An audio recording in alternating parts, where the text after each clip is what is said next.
네, 안녕하세요. 신박사 인사드리겠습니다. 2022년 12월 25일 신박사의 다음 주 전략 시간입니다. 메리 크리스마스입니다. 다들 크리스마스 잘 보내고 계신가요? 날씨가 엄청 춥네요.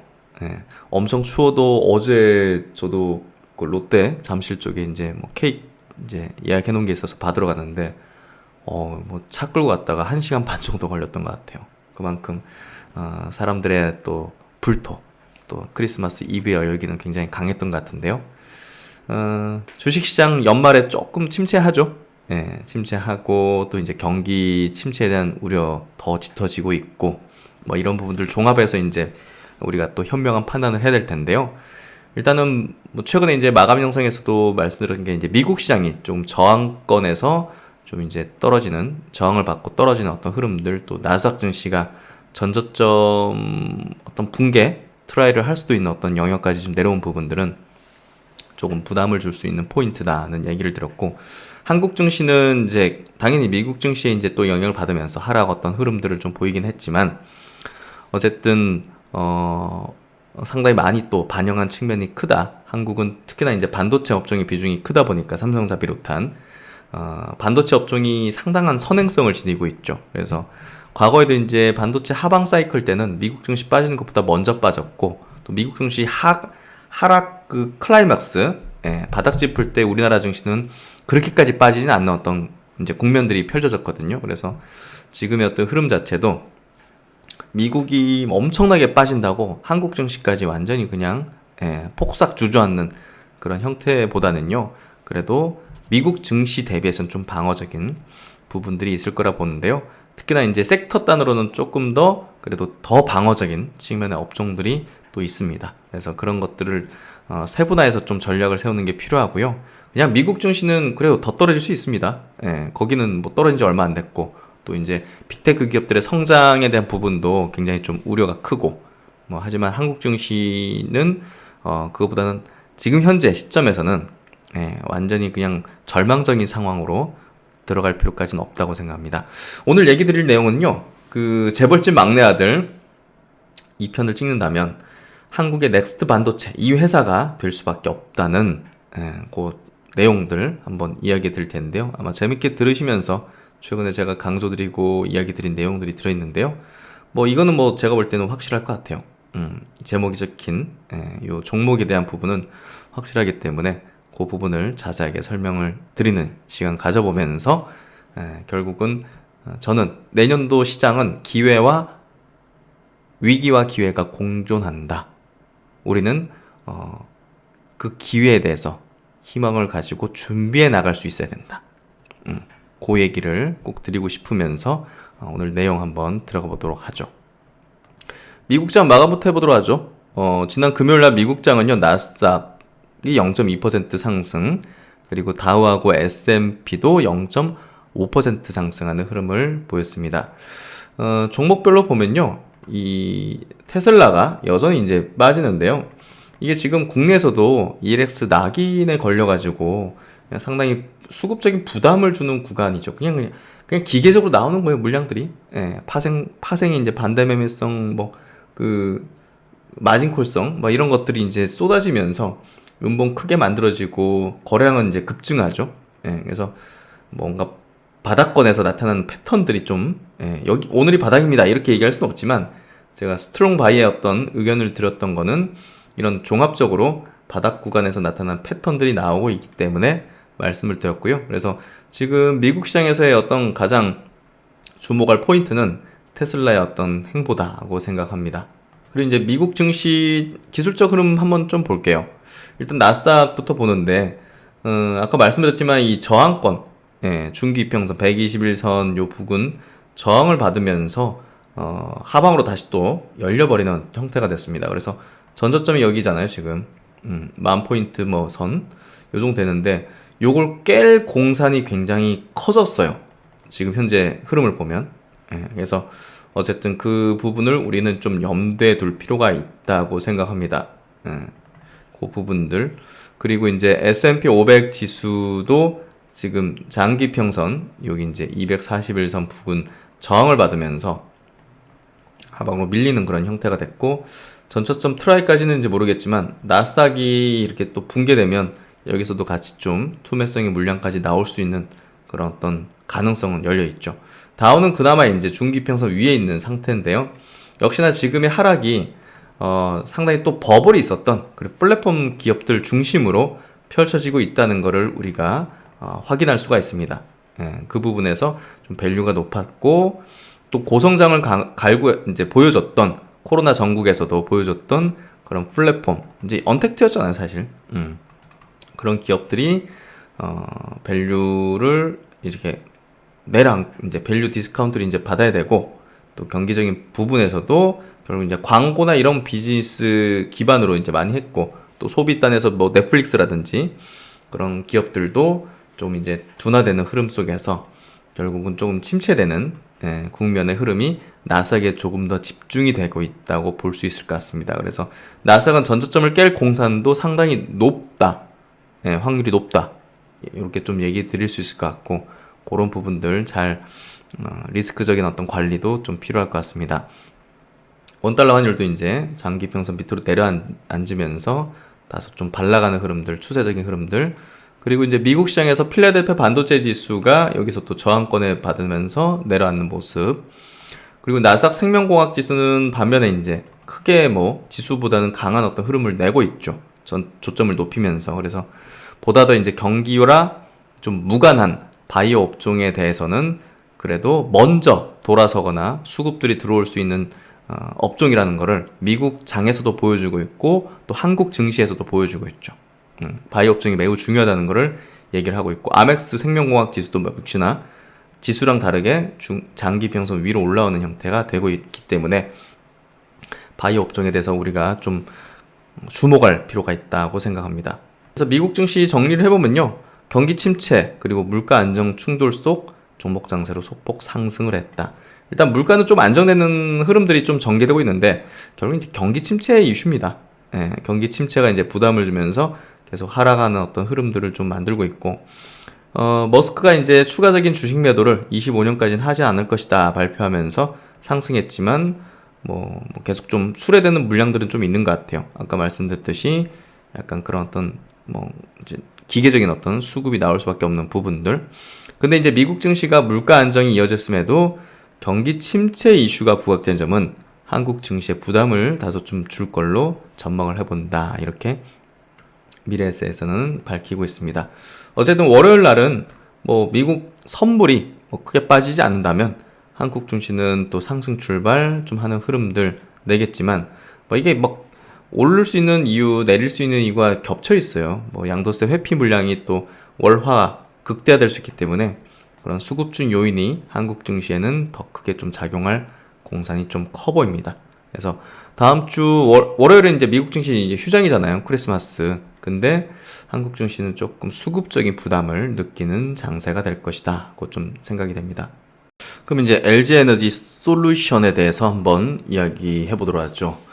과거 이제 LG 화학에서 이제 물적 분할해서 신규 상장해서 대한민국 이제 시가총액 삼성전자 다음에 2위 기업이죠. 그리고 한국의 넥스트 반도체 산업이라 불릴 수밖에 없는 2차 전지, 이제 배터리 사업에 있어서 이제 가장 선두에 있는 또 글로벌 시장에서 현재 이제 전체 점유율 2위지만 중국을 제외하고서는 이제 1위를 이제 차지하고 있고 앞으로 미국 시장의 전기차 시장의 고성장에 가장 큰 수혜를 보는 기업이 바로 LG 에너지 솔루션입니다. 최근에 주가가 하락하기 때문에 이 기업에 대해서 또 뭐 약간 좀 부담, 아이고 이거 뭐 또 이렇게 또 떨어지구나 하면서 또 다른 시각을 가질 수 있을 수 있지만 우리가 이제 시세에 너무 혼을 뺏겨버리거나 감정을 뺏겨버리면 이 기업에 대한 어떤 본질적인 어떤 펀더멘털 성장이라든지 본래 이제 기업의 어떤 방향을 망가가는 경우가 있습니다. 그리고 일시적으로는 그래요. 경기 침체 때문에 전기차의 판매도 예상했던 수준보다는 조금 미달될 수도 있겠죠. 뭐 한 개 분기, 두 개 분기 뭐 이렇게. 하지만 그게 엄청난 기회라는 거. 우리가 지금 현재 시장이 어디서 바닥일지 뭐 이런 부분보다는 시장이 안 좋은 구간에서도 우리는 강력한 확신으로 저가 매수, 월급 받아서 계속 한 주, 두 주씩 물량을 모아나가고 해야 되는 그런 종목이 무엇일까를 선정하고 분석하고 확신을 가지는 게 중요합니다. 그런 부분에서 볼 때, 뭐 최근에 뭐 재벌집 막내 아들 이 드라마가 굉장히 선풍적인 인기잖아요. 그게 그동안에 뭐 삼성이나 현대 그런 모티베이션을 좀 땄다고 보여지던데, 반도체 얘기가 나오잖아요. 반도체. 그래서 삼성이 엄청난 그 통찰력과 해안으로 반도체 산업을 일본을 제낄 수 있는 그런 어떤 판단을 했었는데, 사실 이제 2차 전지도 일본으로부터 우리가 기술을 전수를 받은 셈이죠.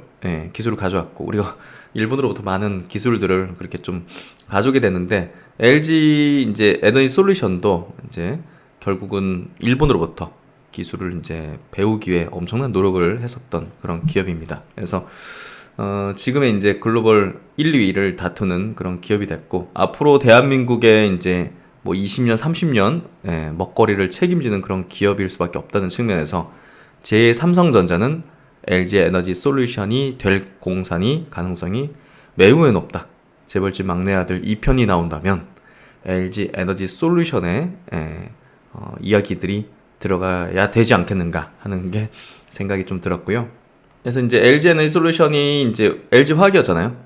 지금 LG 화학 따로 이제 기업이 있지만, 그래서 과거에 이제 어떻게 했는지 과거 기사를 한번 찾아봤는데요.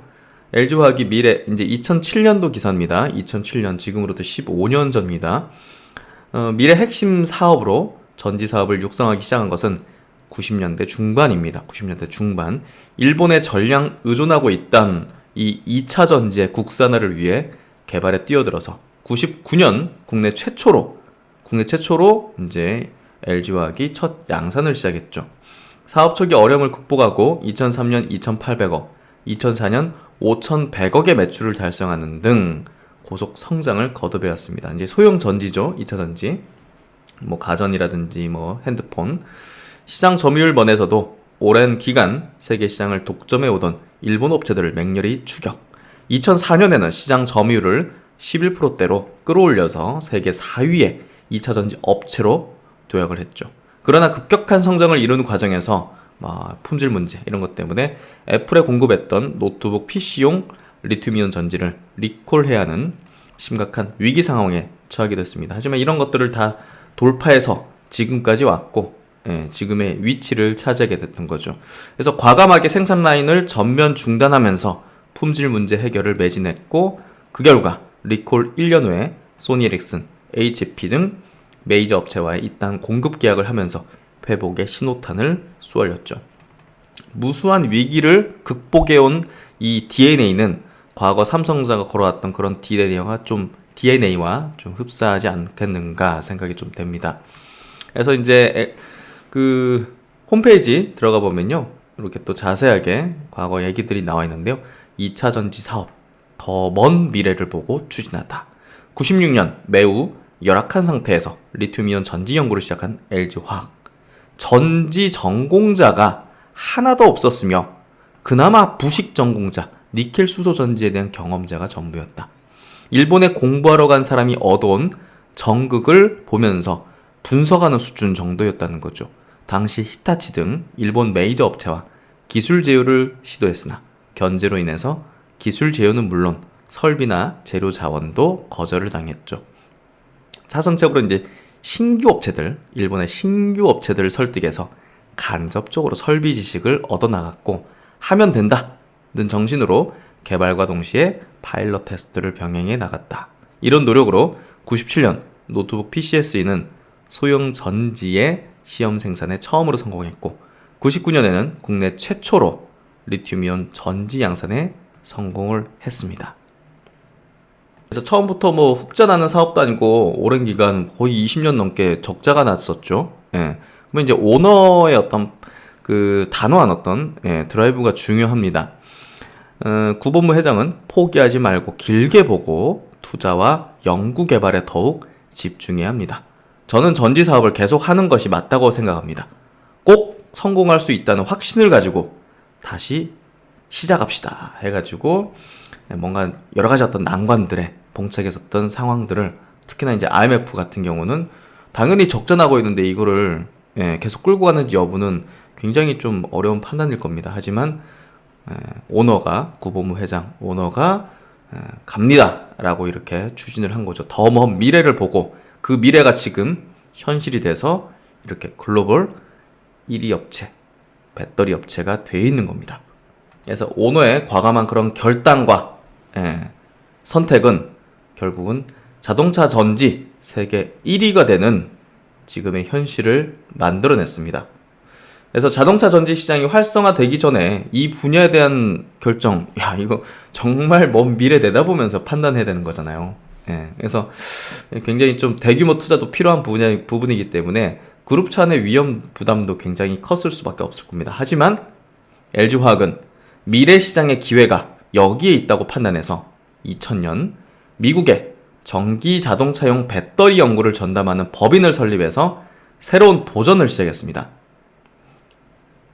정확히 22년 전 미국에 전기차 돌아다니지도 않는데 전기 자동차용 배터리 연구를 전담하는 법인을 설립했습니다. 당연히 연구 인력들이 들어가기 때문에 이제 비용도 만만치 않았을 텐데요. 연구 인력이 이제 100명 수준으로 확대하면서 연구에 박차를 가했지만 가시적인 성과는 없었다. 회사 내부의 우려가 커지면서 사업의 존폐가 끊임없이 거론이 됐다. 위기를 벗어날 돌파구를 찾기 위해 고객 확보가 필요했다. 주요 목표는 GM. 근데 참 대단하지 않습니까? 지금 GM하고 엄청난 돈도관 관계로 이제 조인트 벤처도 하고 있잖아요. 그래서 이런 어떤 22년 전에 이런 어떤 것들이 지금의 그 조인트 벤처를 이제 만들게 된 거죠. 결국 이제 여러 가지 어떤 기회들을 잡기 위해서 이제 GM의 전기자동차 프로그램에 참여해 볼 수 있는 기회를 잡았는데 샘플 문제 생겨서 탈락의 고배를 마시게 됐다. 사실 이제 2000년대 초반 그리고 2000년대 중반 GM은 미국 시장에서 독보적이잖아요, 사실. 이 GM의 이제 전기차 프로젝트에 이제 LG화학의 이제 검증 프로세스를 발굴한 연락이 왔다 해서 6개사 중 최종 2개의 회사로 선택을 했는데 LG 화학이 되겠느냐 이런 분위기가 우세했다고 합니다.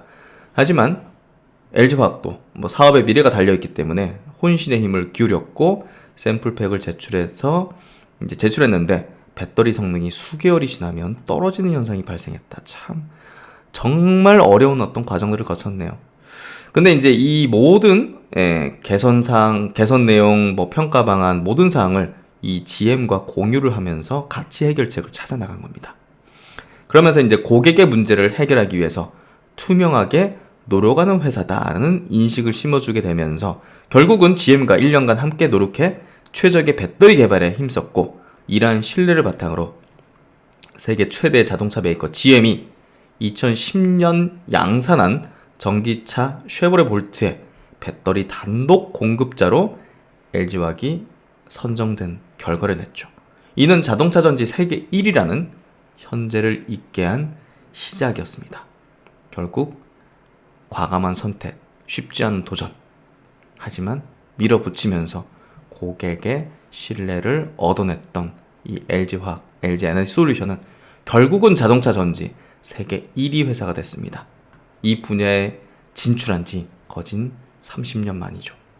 그래서 최근에 이제 인기 있었던 재벌집 막내 아들 이제 1편이 결국 이제 순양 반도체라는 대한민국 8, 90년대 경제사에 이제 엄청난 그 통찰을 보여준 어떤 사례였다면 2편은 한국의 넥스트 반도체인 이 전기차용 배터리 시장에서의 LG 그룹의 그동안의 어떤 도전과 행보 결국 실행이 이제 만들어낼 수 있는 그런 어떤 스토리가 될 거라고 보고요. 지금부터의 어떤 흐름도 그 과정일 거라고 생각합니다.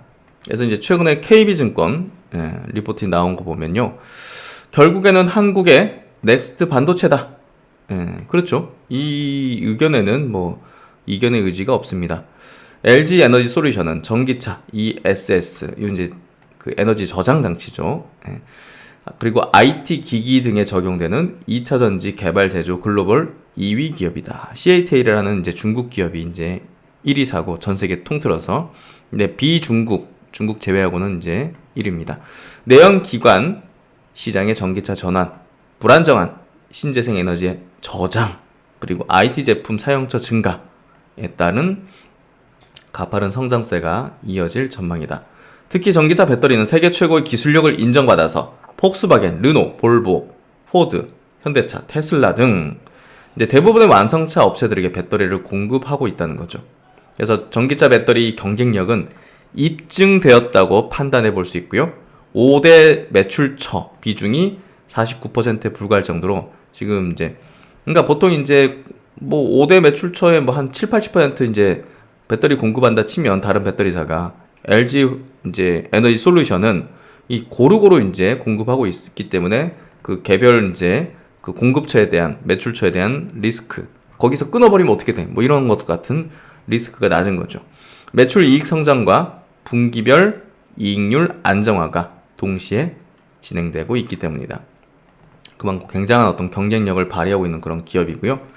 높은 성장성, 또 이익 안정성을 갖고 있는데요. 특히나 이제 우리가 우려했던 게 원자재 가격이 올라가면 야 이익률 낮아지는 거 아니야 했죠. 그래서 리튬이라든지 이런 것들이 굉장히 원자재가 올라갔으니까 우려를 했는데도 불구하고 올해 분기별 영업이익률의 변동률이 3.9에서 6.8%로 안정화됐다는 거죠.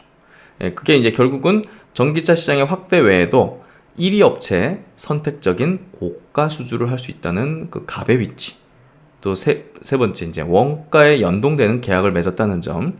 예, 원자재 가격이 올라가면 판가도 올라가게 만드는 이제 공급가도 올라가게 만드는 그런 원가 연동 계약을 맺었다는 점. 또 네 번째는 생산 기술 우위에 따른 뭐 이런 것들 수율 같은 게 굉장히 좋다든지 이런 부분의 영향으로 분석이 된다는 거죠. 그래서 27년 매출액은 66조, 영업이익률 10%대 정도의 가이던스 달성은 충분히 가능할 것이라고 KB증권에서는 예상을 하고 있고요. 특히나 이제 글로벌 전기차 침투율이 사실 중국하고 유럽이 높아서 그렇지 지금 13%인데요. 미국은 한참 낮죠. 그래서 2030년 되면 56%, 새로 만들어진 어떤 자동차가 56%는 전기차다는 거죠. 확대에 따른 시장 성장에 더해서 동사 수중상고는 지금 370조입니다. 이거 좀 잘못되어 있는데 370조 중 70%가 북미에 집중되어 있기 때문에 고성장할 건 이제 앞으로 5년에서 10년은 미국이 가장 고성장할 거기 때문에 고성장하는 북미 시장에 집중되어 있다는 점이 다른 기업 대비해서도 차별화된 성장이 기대된다는 점이죠. 특히나 이제 북미는 대당 배터리 탑재량이 크다는 점도 매우 우리가 유념해 볼 수 있는 이제 부분이고요. 그리고 꾸준하게 매출의 3.7% R&D 비용으로 계속 사용하면서 뭐 올해 기준으로는 1조 원을 R&D에 썼습니다. 연구 개발에. 그래서 계속적으로 고출력, 고안정성 이런 기술들을 확보해서 24년까지 매출 비중이 빠르게 확대할 걸로 예상이 되고 있다는 점.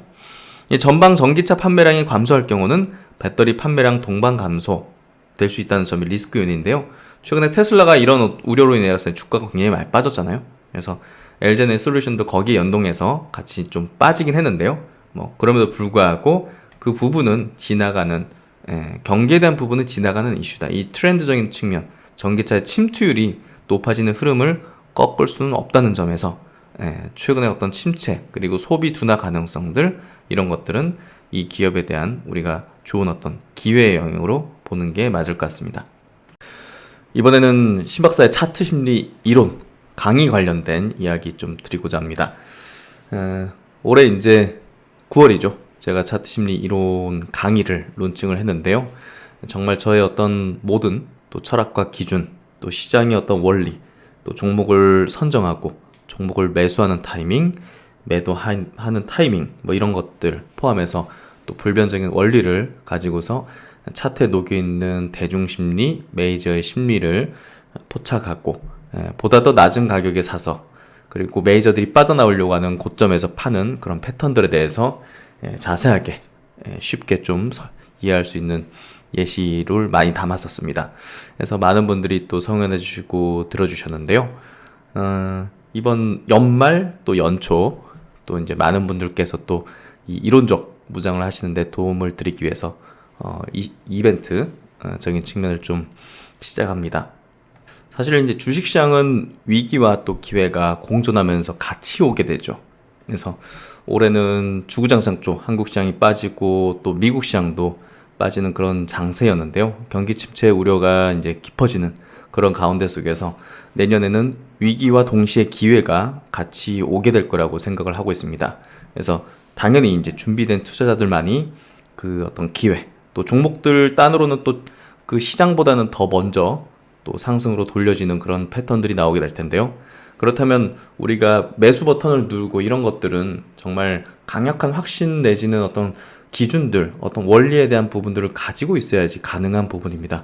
단순히 뭐 주가가 많이 떨어졌다고 이제 살 때 됐다고 이런 걸로 들어가지고 나의 굉장히 큰 비중의 베팅을 하기는 어려울 겁니다. 그만큼 제가 이 그 차트 심리 이론이라는 또 강력하게 무장할 수 있는, 심리적으로 무장할 수 있는 그런 어떤 이론을 시장이 안 좋은 구간에서 이제 론칭하고 여러분들에게 해드리는 이유는 반드시 지금의 어떤 구간들이 큰 기회로 연결되는 그 구간을 이제 만들고 있기 때문에 결국 시장이 엄청나게 좋고 환호스럽고 막 이런 구간에서 막 강의를 론칭하고 그것보다는 안 좋은 구간에서 여러분들이 그 기회를 잡을 수 있도록 하는 부분이 더 중요하다고 생각했습니다.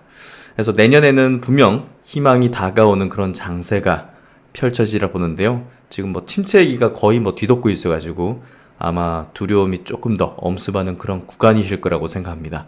하지만 저는 그 반대로 분명히 지금보다 더 떨어질 수도 있습니다. 시장은. 하지만 그 가운데서 어떤 업종과 종목은 다르게 움직이고 먼저 돌아서고 하는 것들이 발생할 겁니다. 저희는 시장보다 강한 업종과 종목, 역시 이제 주도 업종, 주도주를 빠르게 선별해서 그 종목들을 물량을 모아나가는 전략들을 펼쳐야 됩니다. 저는 그 준비에 차트 심리 이론이 강력한 무기 그리고 힘이 될 거라고 확신을 합니다. 2023년을 제대로 준비할 수 있도록 차트 심리 이론 강의에 할인 이벤트를 좀 진행하려고 합니다. 그래서 많은 분들께서 들으셔가지고 이 그 이론적인 무장을 확실히 만든 채 다가올 큰 23년의 기회를 맞닥뜨리시면 좋을 것 같습니다. 그래서 오늘부터 1월 8일까지 2주간 신년까지 휴장도 있고 또 신년 연휴도 있지 않습니까? 그 기간 동안 제 강의가 한 20시간 정도 됩니다. 그래서 한번 좀 집중해서 휴일 휴장 기간 동안 들으시면 참 좋을 것 같고요. 수강하신 분들의 후기도 중요하잖아요. 어떤 내용이 이제 도움이 됐고 또 어떻게 해나가고 싶은지, 그리고 지금 매일마다 스터디하는 또 이 차트 심리 이론 멤버십 제도가 운영이 되고 있기 때문에 그만큼 이 이론을 가지고서 어떻게 활용하고 있는지를 보시는 것도 중요하실 것 같아요. 그래서 제가 영상으로 한 달 전에 이렇게 만들어 가지고 올려드렸거든요. 27분짜리죠.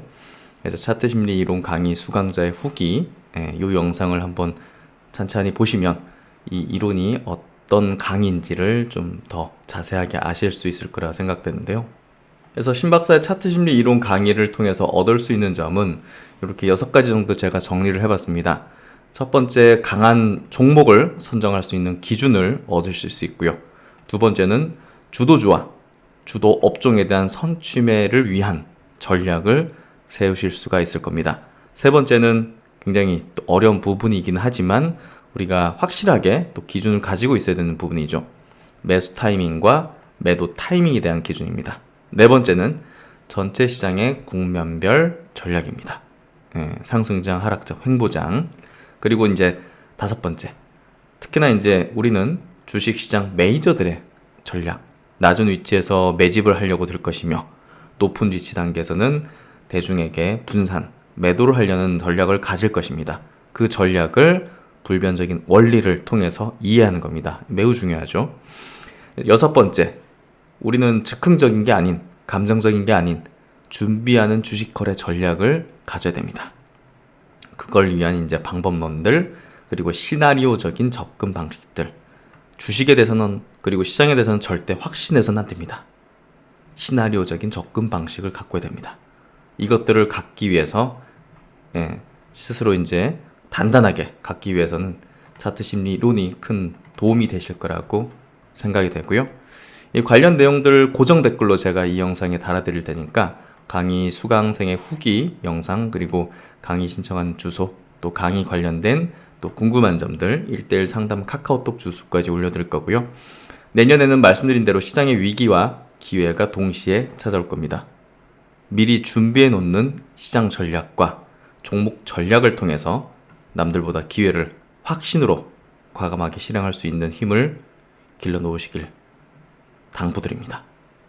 신박사의 차트심리 이론 강의, 그리고 신박사가 여러분과 함께하는 동행이 그 길에 큰 도움이 되기를 정말 바랍니다. 그래서 이제 오늘 다음 주 전략을 위한 이제 미국 시장 정리, 그리고 이제 한국 시장의 어떤 이슈들, 이제 수급적인 이슈죠. 그리고 한국의 넥스트 반도체 업종이 이제 먹거리가 될 것이며, 그 업종의 최고의 글로벌 회사가 될 수 있는 그 기업에 대해서도 한번 체크를 한번 해드렸습니다. 그리고 이제 마지막으로 이제 저의 차트 심리 이론 2주간의 또 할인 이벤트에 대한 설명을 드렸고, 강의를 통해서 얻을 수 있는 또 이제 도움되는 부분들을 말씀을 드려봤습니다. 네, 하여튼 다음 주 여러 가지 어떤 이슈가 있는데요. 잘 헤쳐나갈 수 있도록 신박사 최선의 동행을 이어가도록 하겠습니다. 크리스마스 이제 주말 마무리 잘 하시고요. 건강 유의하시고, 신박사 또 다음 주 좋은 모습으로 뵙도록 하겠습니다. 감사합니다.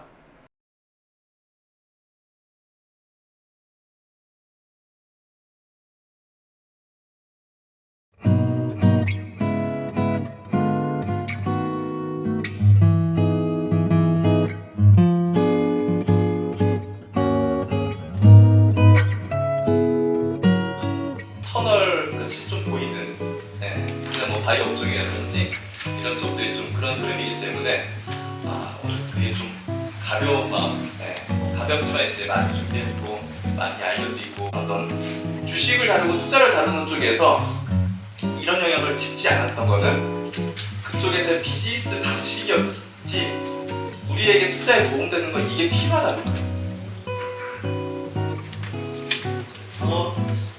작년 같은 경우는 이제 선생님하고 2년을 계속 보면서 초에 셀트리온 지역을 팔면서 손실을 덜 보거든요. 보수적 접근의 제일 장점은 그거예요. 지지가격대 주변에서 사기 때문에 무너지면 팔아야죠. 엄청나게 많은 날도 있고 적은 날도 있고 뭐 이렇게 있잖아요. 이게 결국은 이걸 하는 이유, 그리고 이 종목들은 어떤 의미냐, 그거는 반등이 나오면 이제 정리하겠다는 어떤 생각을 갖고 있었는데, 이때 이제 뭐 직접적인 뉴스는 아니지만 간접적인 뉴스로 튀었잖아요. 당시에 제가 밴딩에도 메시지로 올렸는데,